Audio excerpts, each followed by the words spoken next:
ناظرین، اسرائیل نے فلسطین پر حملے بڑھا دیے ہیں۔ تفصیلات کے مطابق غزہ کی پٹی پر اسرائیلی بربریت تاحال جاری ہے۔ اسرائیل کے متعدد فضائی حملوں کے نتیجے میں مزید 5 فلسطینیوں کو شہید کر دیا گیا، جس کے بعد شہادتوں کی تعداد 200 تک پہنچ گئی ہے۔ اسرائیلی بمباری سے مرنے والوں میں 60 بچے اور 35 عورتیں بھی شامل ہیں۔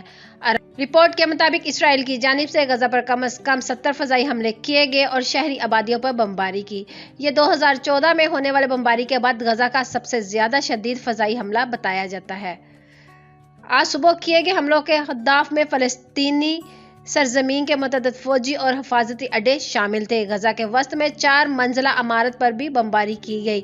ملبے سے کئی بچوں کی لاشیں نکالنے کے بعد لرزہ خیز مناظر سامنے آئے۔ ایک بچی 24 گھنٹوں بعد زندہ نکال لی گئی۔ گزشتہ روز بھی رہائشی عمارتوں پر حملے کیے گئے تھے، جن کے نتیجے میں 42 افراد شہید ہوئے تھے۔ واضح رہے کہ 10 مئی سے اسرائیل اور فلسطین کے درمیان کشیدگی شدت اختیار کر گئی۔ گزشتہ روز بھی رہائشی عمارتوں پر حملے کیے گئے تھے، جن کے نتیجے میں 42 افراد شہید ہوئے تھے۔ واضح رہے کہ 10 مئی سے اسرائیل اور فلسطین کے درمیان کشیدگی شدت اختیار کر گئی ہے۔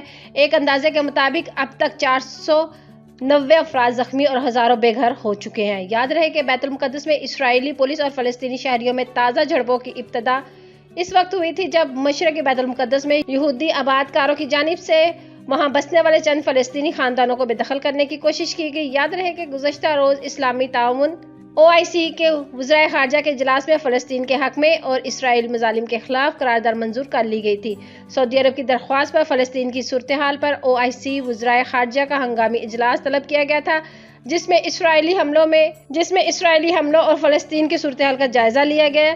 تعاون اسلامی ملکوں کی نمائندہ تنظیم OIC نے یہ اقتصادی بائیکاٹ کی بات کی، نہ کسی اور ایکشن کا مطالبہ کیا، بلکہ فلسطین پر اسرائیلی بمباری اور وحشیانہ حملوں کو ایک روایتی قرارداد منظور کر کے نپٹا دیا تھا۔